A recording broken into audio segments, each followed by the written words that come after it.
presented by Verizon. Ethan Greenberg, Eric Allen, Field Yates batting leadoff today. We have a great show for you, led by Field Yates, our first hitter in the bunch, followed by Cynthia Freeland, and then also Rhett Lewis, both of those from NFL Network. That's kind of you guys to bring me on first. Yeah, the hard hitters first. I could see you as a leadoff hitter. Follow. Maybe. No? But I just know that's a tough act to follow.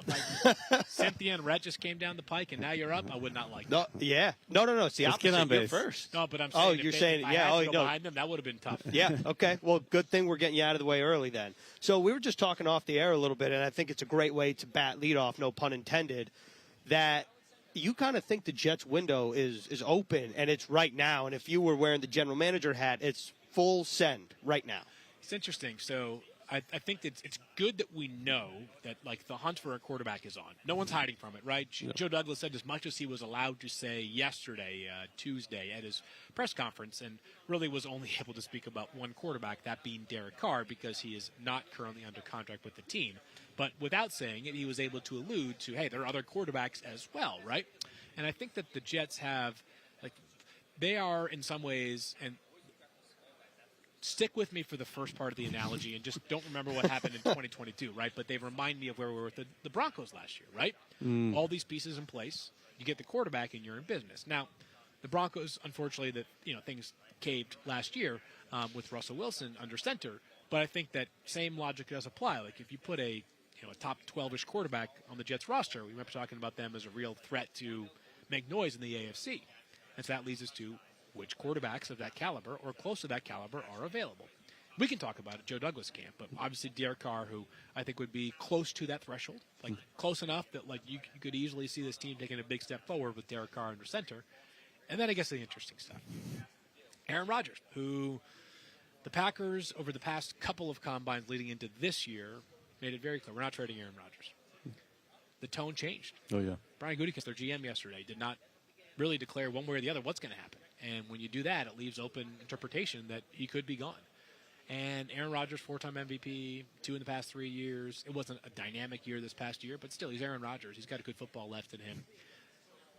On talent alone, it's obvious, right? You are willing to take that kind of swing. What makes this tricky, though, is it's not just the talent. You have the money owed to Aaron Rodgers, and there are a million ways that you can work around a contract and restructure it. But the compensation is around $59 million for this upcoming year. The cap part you can work with.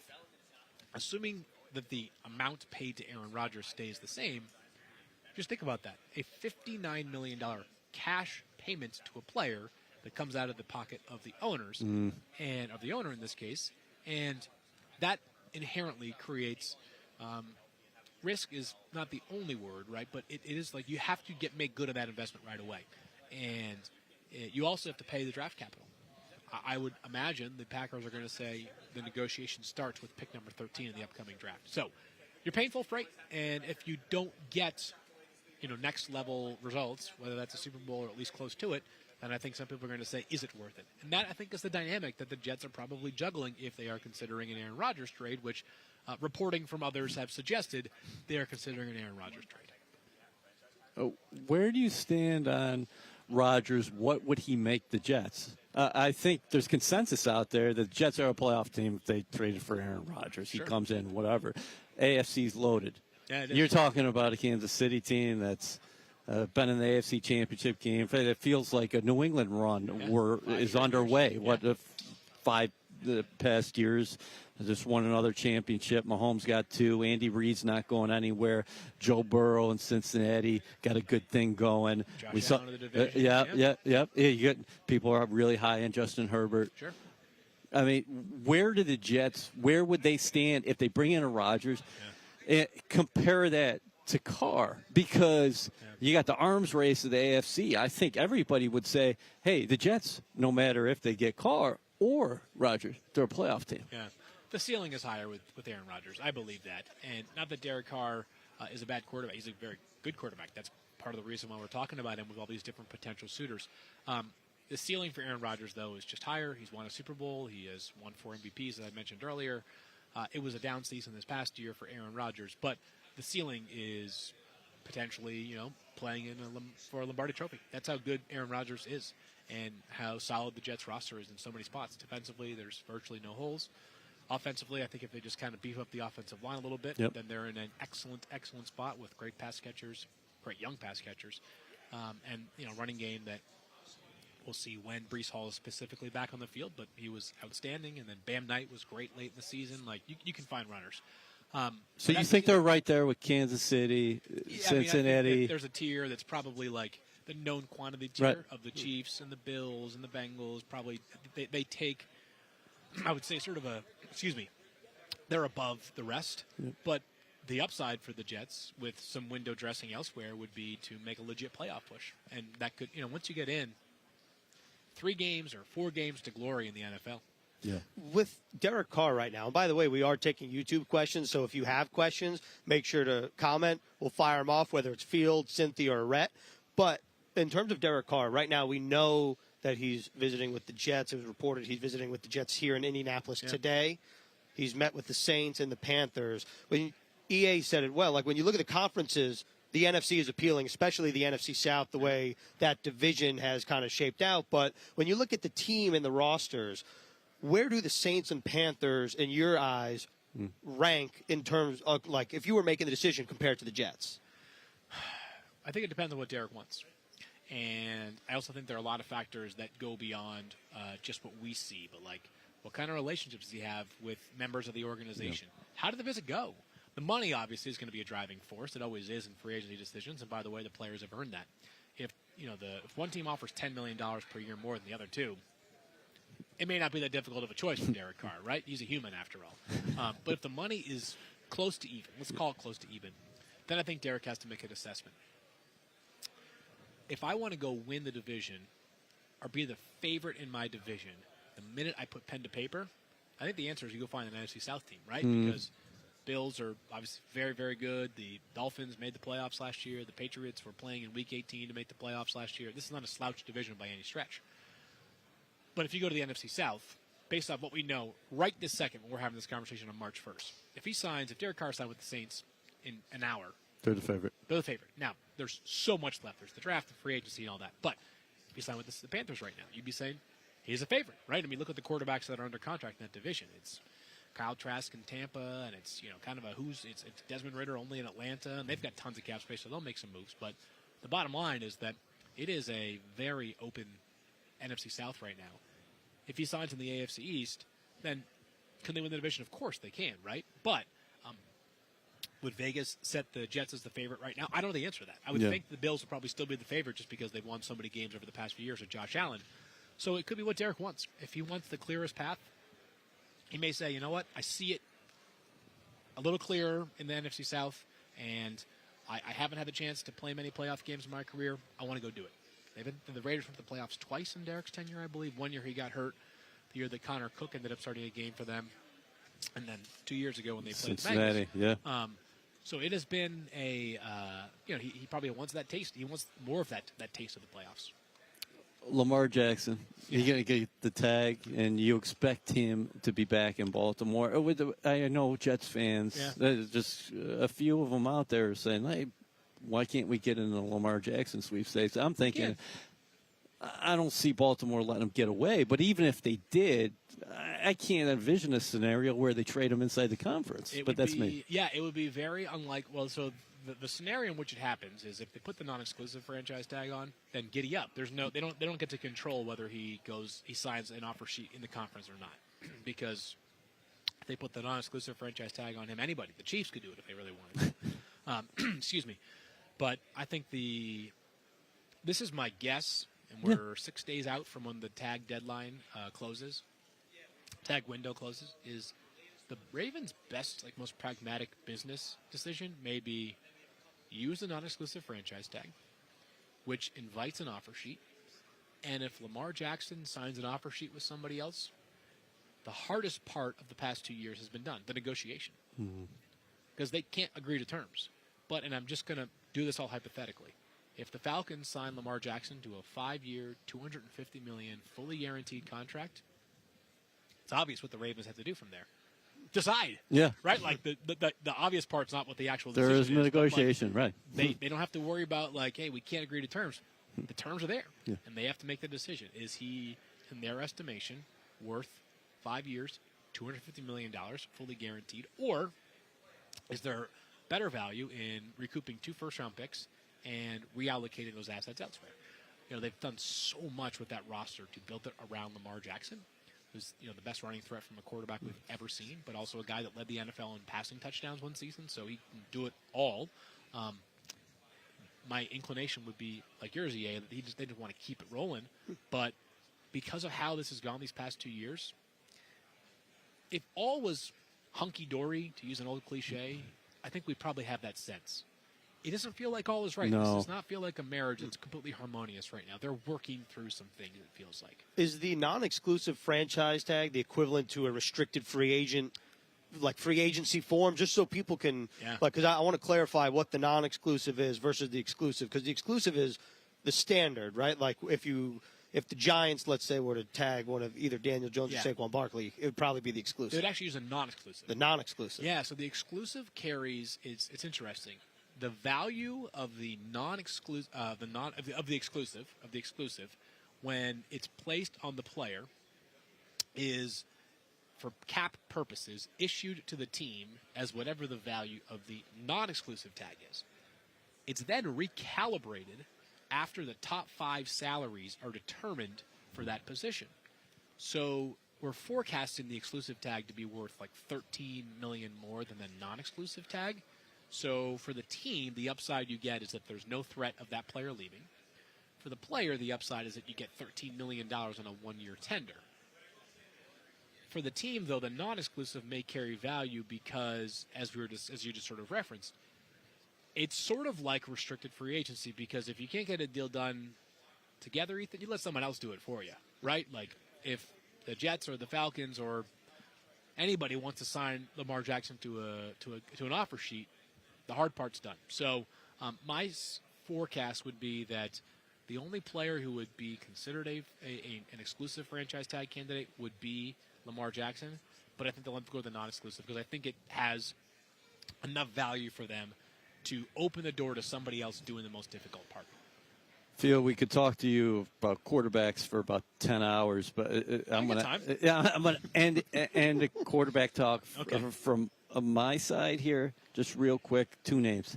Ryan Tannehill. Yeah. We heard the Titans talk this week. Yep. Sure seems like they're going to go forward with him. Is that your thought process as well? And then also Jimmy Garoppolo. Oh.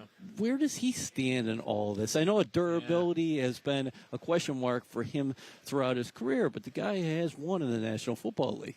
Jimmy Garoppolo wants every other quarterback to have a decision made before free agency begins. Yep. Because if Aaron Rodgers stands pat in Green Bay and Ryan Tannehill stands pat in Tennessee and Derek Carr signs with New Orleans or Carolina or the Jets, then all of a sudden Jimmy Garoppolo is like, I'm the best available, right? Mm-hmm. And assuming that Derek Carr is one of those 3 teams we just mentioned, that means 2 others are looking for an option, right? He's a complicated contract because of the durability concerns.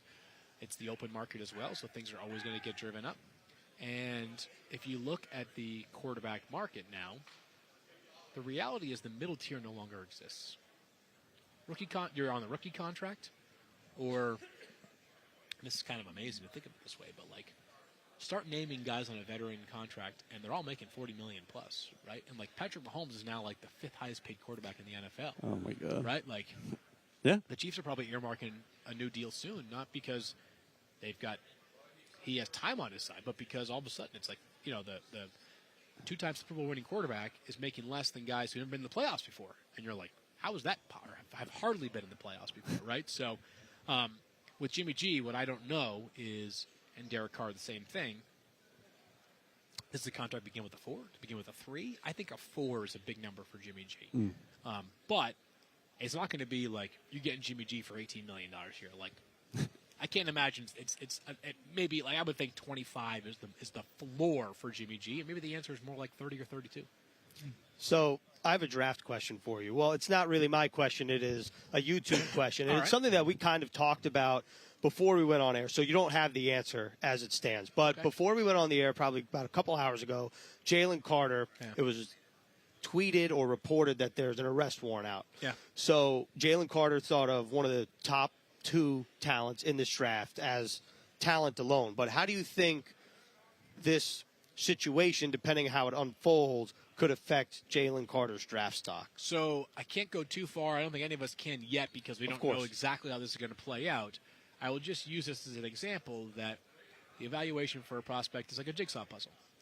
The football side of it's pretty easy with Jalen Carter, right? Most dominant player in college football last year, on the best team in college football last year, maybe the best player over the past 2 seasons for Georgia's defense. And which is really saying something. Right. I mean, they had, 3 guys drafted in the first round last year. They had the number 1 overall pick. They had, 4 guys. I'm sorry. Trayvon Walker, Devontae Wyatt.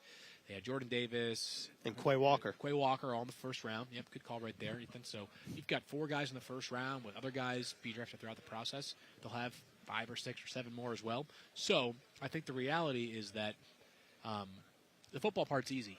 Everything else, though, really complicated. And it's not just how you play as a player. It's what kind of person are you? How reliable are you? What can we count on week in and week out what can we count on from you?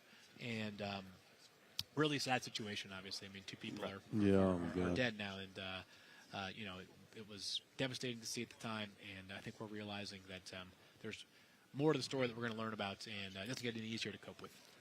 Absolutely. Field, thank you so much for your time. Good luck the rest of the week in Indianapolis. I appreciate it. Thanks again for letting me be the first person on the show, not have to follow Red or Cynthia. That was very kind of you guys. We just wanted to start your day off right, or your afternoon off right. I appreciate that. Thanks, brother. There's nothing like Jets game day at MetLife Stadium. Lock in your 2023 tickets to catch every big moment next season and secure the best seats, lowest prices, and most exclusive benefits. Visit nyjets.com/season tickets to learn more. It happens here. Also, EA, before Cynthia Freeland joins us, let's just start off with a little bit of news from yesterday. The Jets are up first, and they're playing the Browns in the Hall of Fame game, Canton, Ohio, August 3rd, and that's how the Jets will start their training camp. It's how they'll start their preseason, which means there will be 4 preseason games as opposed to the now accustomed 3 preseason games. So Jets football starts a little earlier in the summer, and this is live from the Combine presented by Verizon. Ethan Greenberg, Eric Allen, Cynthia Freeland in person.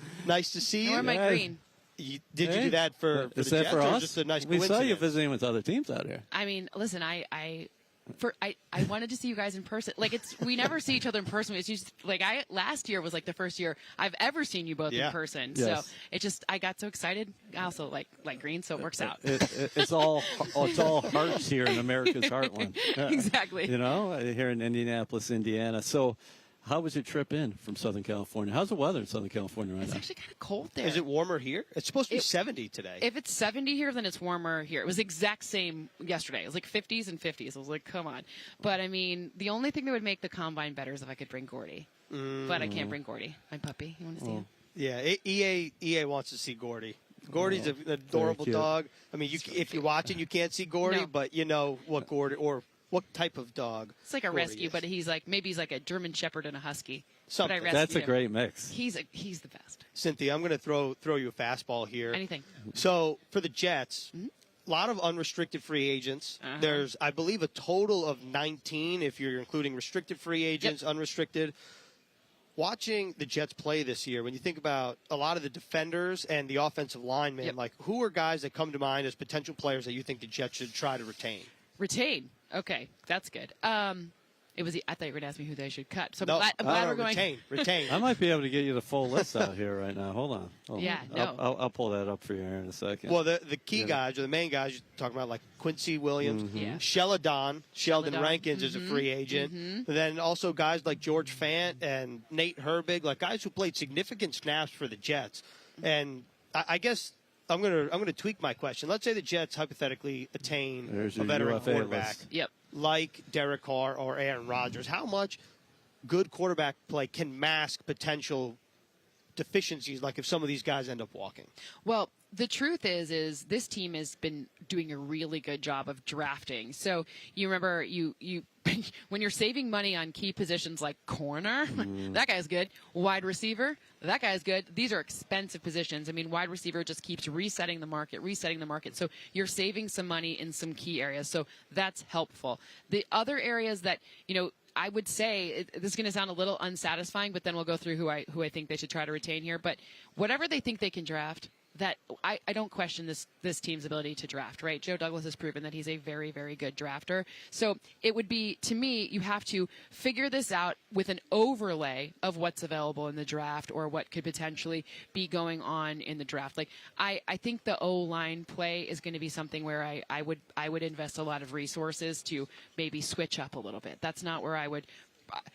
Some of these players maybe could go to have success on another team. Let's put it nicely. Yeah, that's a nice way to put it. But I think you got to figure out, like, see, to me, I'm looking at some of these names here, and I think that keep as much of that defensive front intact, but maybe restructure some of the deals so that you can keep as many of these people who are contributors. Don't let Bryce Huff go. I understand that, like, that's not a sexy name to be like, oh, like, defensive ends get paid a lot of money, but don't let him go. Like, let's figure him out. I'm glad you just mentioned Huff. So yeah. Let me interject. You don't like him? I love him. Okay. I love him. So you jump into the analytics big time. Yep. And how effective of a pass rusher was this guy comparably to fellas around the National Football League? Because not getting a ton of snaps, but in terms of his production and his snaps, right, it's off the charts, is it not? Well, every team, like, look, what I will say is the things that you do right, keep paying those people. Who cares what the, like, individual regular, I'm going to call them regular gen stats, right? Like, I don't care about the specific sack number or whatever. Right. I care about, are you doing the thing that I'm asking you to? No one plays base defense anymore. Mm-hmm. And rotating defenders, defensive front players is look at the Eagles. They did a really nice job of making it to a very important game, and they rotated, and that was a really huge key. Now, I know they didn't have a sack in the Super Bowl, so, like, maybe that argument is not great, but whatever. Still, the front's pretty good. Right. No, they're still excellent, right? So rotational players, the problem is you can't pay everyone like they're the number one guy. You have to figure out how to create, like, the right sort of payments for them and structure, because although $224.8 is a lot, it's not everything. What do the numbers say in your research about Derek Carr and Aaron Rodgers? Because we just had Field Yates on here, and he was saying that he thought the ceiling with Rodgers, if he were acquired by the Jets, would be higher for the team as a whole than 100%. Derek Carr, which I think most people would agree on. But Derek Carr is also no slouch either. But on the other side, like, why is he available? Like, there's a lot of ways that you can look through the lenses here. So is there anything that you've come across that you found interesting about either guy? So the very interesting part about Aaron Rodgers is last season he had, for I think it was 10 weeks. I know it was more than 9 weeks, but it could have been even longer than 10 weeks.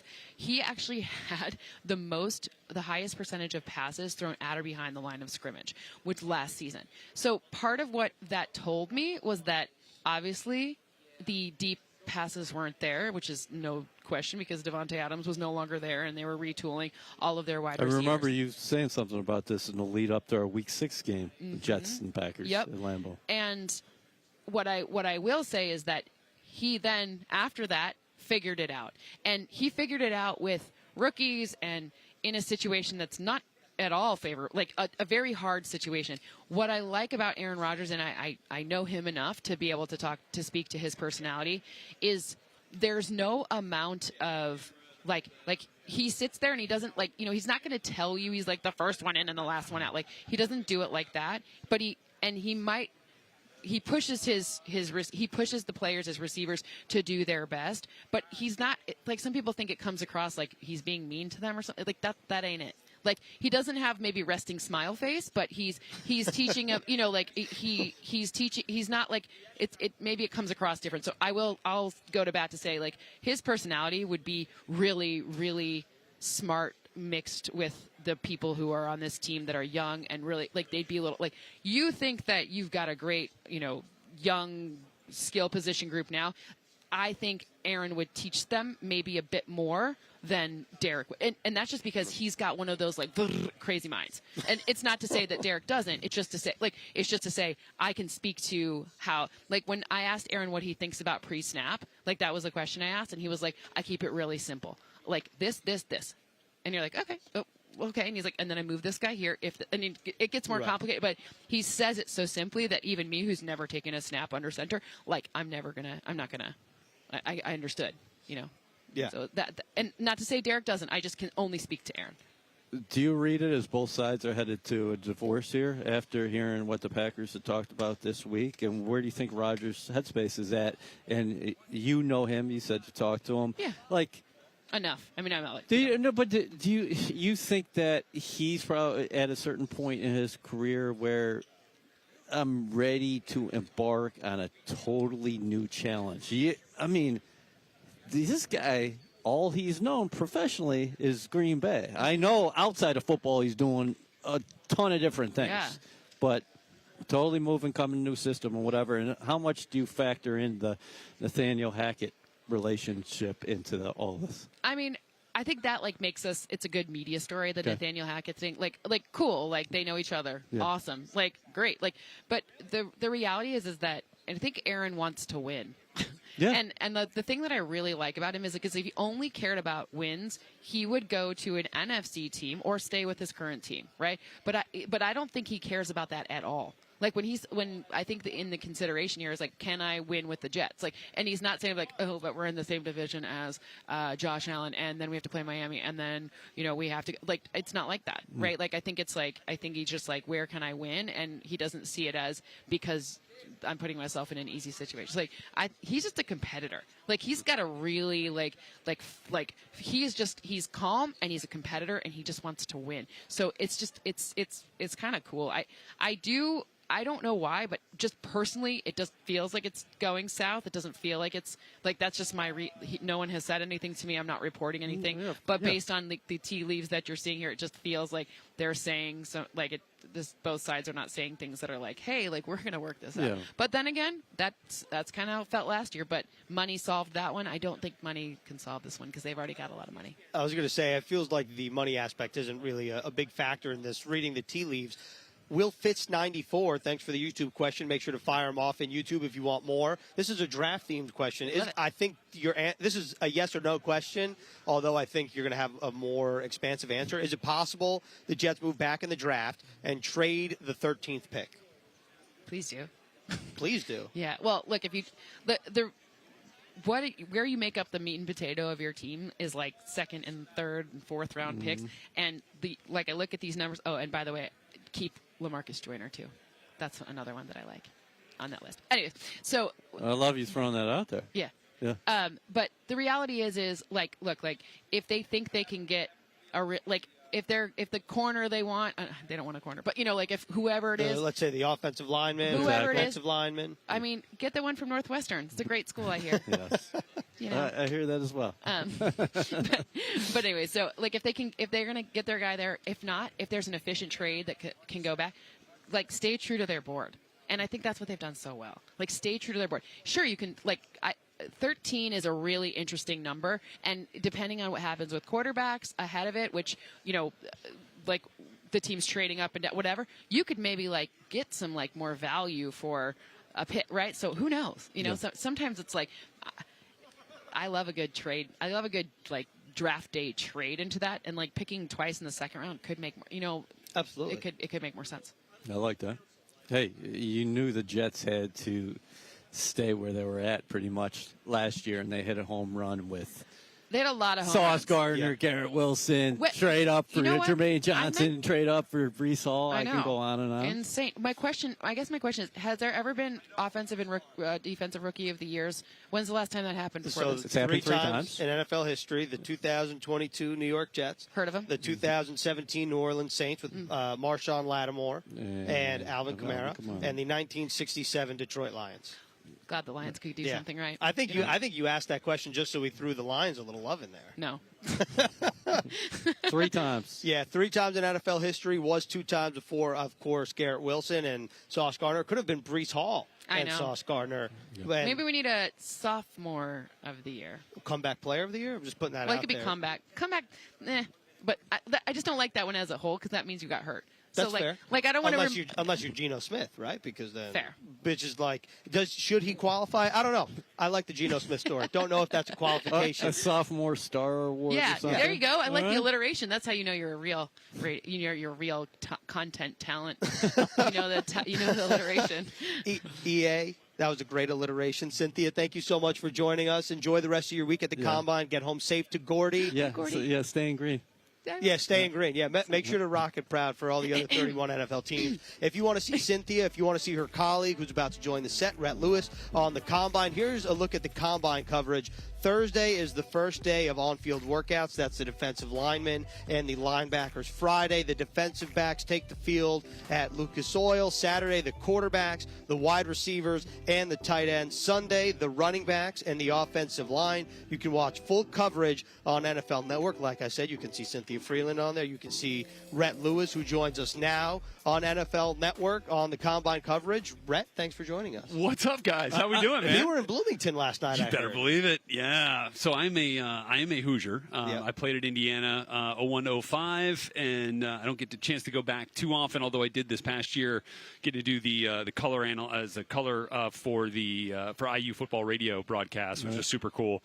I don't know if they're going to let me back at Assembly Hall, though. I'm like 0 for 2, and the last 2 years I've been able to go to a game at the Combine. They got their butts kicked last night by Iowa, unfortunately. But so I got 2 things for you. Yeah. I'm glad we're sitting down because you're how tall? 6'2" and a half. Yeah, So 6'2" I'm and glad a you're half. sitting down, too. Okay. For me and Ethan, we're looking up at 6'2" and a half. Second part of this is, hey, listen, yes, Iowa took it to you last night, but you swept Purdue this year, and you went into Mackey Saturday night and took care of business. All right. My God. Eric, I'm in. I'm like, I love your Hoosier knowledge here. That was a monster win. I like Purdue a little bit. So. Yeah, that's an understatement. EA's a big Purdue guy. Okay. Yeah, so all right. we'll have to bring Zach Edey along the next time you're Yeah, it'll make me feel uncomfortable. Yeah.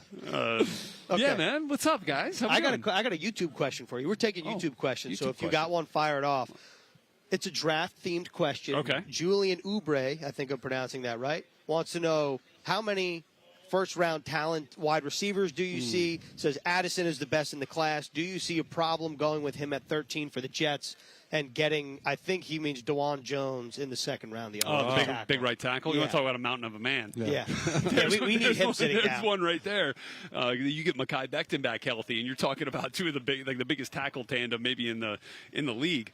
The wide receiver class is interesting this year, guys. And I'm sure you've had guys on that have talked about it. It's just not quite as strong in terms of top-end talent. Like, you took Garrett Wilson at 10 last year, right? Yes. I mean, Garrett Wilson, to me, is far and away a better player than Jordan Addison, who is my number one receiver in this class. So, to me, 13 with the Jets, like, I don't see that as a glaring need either. I think there's probably bigger bodies in there that might be more intriguing at 13. But the wide receiver class, I think, takes a little bit of a backseat to, let's say, on the offensive side, the running backs this year. Maybe not in the first round outside of Bijan Robinson. But then on the defensive side, the guys that cover the wideouts are going to be really interesting, the corners, right? I think there are Sauce Gardner-type talents in this class. Yeah, for sure. Joey Porter Jr., who we should all know very well with his dad, Joey Porter, the linebacker for the Steelers. You're sticking to the Big Ten here. Devin Witherspoon, okay, another one from Illinois. There's some really, really good corners in this class, and it's deep. So I think they're deeper than the wideouts. But outside of Addison, I really like Quentin Johnson from TCU. I really like Jalen Hyatt from Tennessee. I mean, speed. So he was a touchdown machine. Yeah, good question. I just don't think that the wide receiver value matches up. But you could see almost the reverse, though, where it's a tackle at 13 and a receiver in the second round. Yeah, maybe. I think the value's better there. Yeah, I do. How about the tight end position? We were talking to your colleague, Daniel Jeremiah, the other day. We love the tight ends. He is so high in the tight ends, huh? Dalton Kincaid, I think would be a great fit for the Jets, but I don't think he's going to be there at 13. Like, I think we were talking about a tight end in the top 10. Okay. He's that type of talent. Tight end one, yeah. I think Michael Mayer is there as well, maybe more of a traditional Y type, right? As a guy, like if you look at the great tight ends over the last 10 to 15 years in the league, it starts with Travis Kelce and Rob Gronkowski, right? And now you throw George Kittle in there too, but he's kind of a different breed on his own. Gronk was a Y, Travis is a wide receiver. Who can hold his own, if you ask him to block. But I don't think that's anybody's best plan for him. And so I feel like Kincaid is more of the Kelsey and Mayer's more of the Gronk. In terms of stylistically, I'm not saying either one is going to be that player, but stylistically, that's what they feel like to me. I think that'd be if Dalton Kincaid is there at 13 for the Jets, send the card up. All right. Send the card up. I like that hot take. Yeah, I like that Listen, take, when you watched Kincaid on Saturdays, you knew the ball was going there, and he's just catching it every time. Yes. I don't know how that happened. I mean, Kincaid was very impressive. Combat catches, something you're going to hear a lot with Kincaid. He can make those contested catches. Big-time player. The ball finds him, and he finds the ball. So where do you stand right now in terms of Broderick Jones, Paris Johnson, and I'll throw Peter Skoronski in there just because his name is often out there as one of the top 3 tackles, but in the mock drafts right now, almost exclusively for the Jets, it's Broderick Jones or Paris Johnson. Yeah, and look, I think those are great choices there at 13 because now you're talking about if you can get Mekhi back healthy and you got Elijah Vera-Tucker in there, and you really start with some serious building blocks in terms of getting your best 5 offensive linemen out there. Look, if Skoronski's there at 13, I think that'd be a no-brainer too. I don't think he will be. I think he's going to be the first offensive lineman off the board. He would be in my book because he has positional versatility too. You want to tackle, he can be your tackle. But if you're good at tackle right now, let's say maybe you got an aging tackle that you're happy with at the moment, he can slide in there at guard and give you a chance to put your best 5 out and then slide out to tackle. Whereas we talk about Broderick Jones and Paris Johnson, they to me feel like tackles, right? And look, the Jets could use one certainly. So I think that'd be a wise choice too. I wouldn't be upset with that one at 13 with the tackle group. And look, I think right now you feel pretty good about the way that the Jets can get after the passer on the front on the defensive side with what's going on with Quinnen, and we get Jermaine Johnson coming along a little more going into year 2. You start feeling better about that, and there's some studs up there. So I think this feels to me like best offensive player available at 13, but who knows? Best offensive player available. Yeah. Is there anybody that would potentially... I like that philosophy, by the way, especially like where the Jets are at right now, defensive side of the ball. And now that's to say if we get the quarterback thing settled one way or another, we're going to get right? there. Yeah. But is there a player that you think... Is there a Carr here? What's behind these things? Where are they having lunch? Is there a player that you think defensively, I know you just said offensive player available, if someone were to slide, right? Let's say they were to slide out of the top 5 and Joe Douglas and his crew are like, you know what? Let's go up a couple spots because we want this guy. Who do you think that player could be? Well, look, or would be in your eyes? I don't know that it's going to happen, but I think the first guys that you're going to see off the board on the defensive side, you're going to be talking about, depending on how teams sort through the news that came out with Jalen Carter today, right? And that's not something you can just say, oh, outside of that, no, you got to settle that, right? You got to come to grips with everything that is involved there with that player. So you figure that out. Will Anderson's going to go. He's going to be gone. Tyree Wilson's going to be gone from Texas Tech. I think the next guy is kind of intriguing. Like, who is the next defensive dude off the board? Is it one of the corners? Is it Devin Witherspoon? Is it Christian Gonzalez from Oregon? Is it Joey Porter from Penn State? Wouldn't be surprised. And then, you're looking at the Keon Whites of the world, like from Georgia Tech, as a guy, DJ probably sat here and talked to you. He was like his number 8 player going into the Senior Bowl. I think he's probably going to move him down just a little bit more, but that's a dude that could be available at 13 for the Jets. But again, you went defensive end with the 3rd first rounder last year and Jermaine Johnson. Are you going to go that route again? I don't know. Maybe. So I think that's interesting. I don't think you'll see the safeties really start at that early. I don't think you'll see the off the ball linebackers really that early. So I think it's really going to be one of those front players or a corner that kind of could be in that range that maybe should go in the top 10, but maybe falls just a couple of spots outside. Well, you mentioned safety. What do you think about the class overall? Yeah, I don't know. I think I'm intrigued. I think I'm intrigued to see him run. Yeah. But the biggest thing about the safety class this year is how many of them play in the slot. How many of them are Dax Hill from Michigan last year, who spent the majority of his time in the slot, but is essentially a slot/safety player for the Bengals now and was a first-round pick. That's kind of what this whole class feels like to me. Yeah. Branch is in that. Keitrell Clark, I'll throw out another one from Louisville. It's a guy I saw that kind of fits that bill as a nickel guy in this class. Maybe on late day 2, early day 3 though. Saw him at the East-West game and was dominant. I think another guy that is kind of interesting that fits that bill is Keely Ringo, like who we talk about as a corner. But he is, dude, 6'2", 210 pounds. Like, he could be a safety in this league. And you know what? Maybe it's his best spot because he kind of showcased that he has raw athletic traits, but not enough polish as a corner who could turn and find the ball, when it's in the air, make plays on the ball that you want when you're one of those, shutdown corner types. So maybe he's a guy who you draft in there and you're like, all right, well, we can start him at corner, but let's see if he plays his way into a safety role. Yeah. I'm glad you brought up the safeties because Elijah Kessler wants to know what do the Jets need to do with regards to safety, and I want to paint the safety picture for the Jets right now. Yeah. Jordan Whitehead under contract. Yeah. LaMarcus Joyner not under contract, so he's going to be a free agent coming up, and obviously he's coming off of an injury that ended his season short. Then the Jets have Tony Adams as well, the undrafted free agent out of Illinois. Last year the Jets like him. So given what you just said about the class and what I just said about painting the picture, where do you stand in terms of what the Jets should do at safety, whether that be addressing it in free agency, the draft, or a little bit of both? It's a good question. I like Jordan Whitehead, and he got some money I know to come over from Tampa, right? And I think he's a dude that can play ball. We'd love to obviously have him healthy. LaMarcus Joyner. He's been around for a long time. He's a nickel, right? He's a dude that can play in the slot and did for the Rams before he came over. They loved him there. I don't know where he is on the priority list for re-signing as a free agent, but I'm looking at 6 picks, right, for the Jets as it stands now. Once, I don't know, that'll change maybe once we get the compensatory picks in the formula. It's weird that we don't have those now, right? I mean, like, we've known what that formula is for a long time. But you're talking about after 13 as it stands right now, the next pick's at 43. That feels like that could find some value there if you want to address that position. Some people have talked about Branch potentially at 13. Oh, man. I don't know.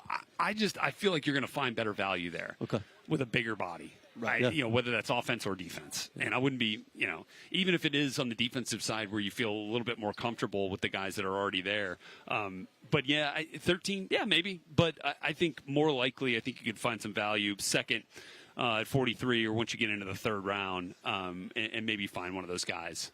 Like Whitehead was, what did he end up? I forget where he was in Tampa, but he wasn't a first-round pick. So, I mean, you can find these guys outside of the first round. I think he was a 4th round.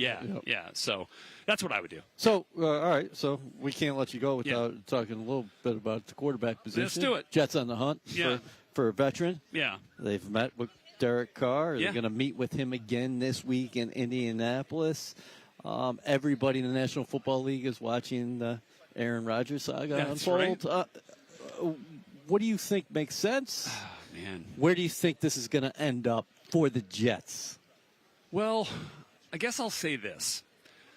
I think if the Aaron Rodgers things happens, I think it ends better than the last trade you made for a Packers quarterback. So let's put that out there, right? So I think Aaron Rodgers would give you a little bit more than Brett Favre did. So that's a plus. I like Derek Carr. I like him a lot, man. I think he's been a really productive player. I think finding the offense that fits his skill set is important. Right, and I think maybe Nathaniel Hackett could be that guy. I know obviously it didn't work out with Russell Wilson, but maybe it would with a Derek Carr. And so I think you've got a blossoming young receiving core with Garrett Wilson leading the way. I think there's a lot to be excited about there. I'd be happy with either one of those veteran additions, truly.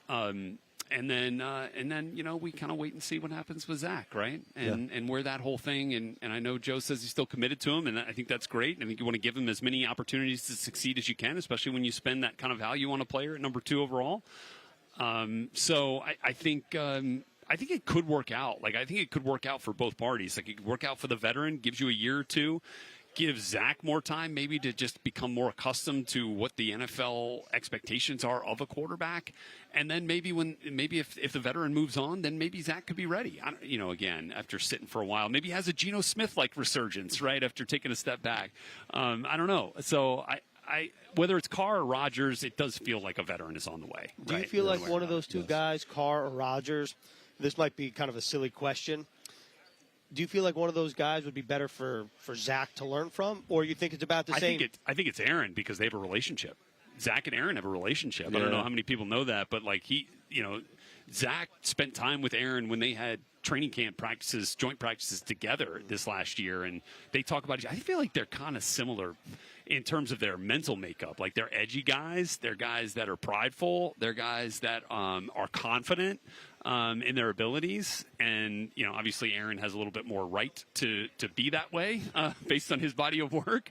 But I think Aaron could be good for Zach. It could show him how to harness that in the right way and to put it out there on the field. All right, so where can we find you the rest of the week? You're going to be I'm all over. Pretty busy. Yeah, so we were out here. We did 6 hours yesterday of TV. I mean, you guys have done, 10 hours a day every day. So, you guys are the real superstars and the workhorses of the Combine. But on Thursday, I'm going to start for NFL Plus doing the on-field drills with Calais Campbell, Dwight Freeney, Matthew Judon, and Devin White on Thursday. Joe Hayden, Kenny Moore are going to join me on Friday for the DBs. So we're doing players only. Hold on, are you going to be with Sauce on Friday? And Sauce, too. That's Come right. on! Yeah, we buried the lead. We buried the lead. I thought about that as I sat down. I was like, I got to mention that.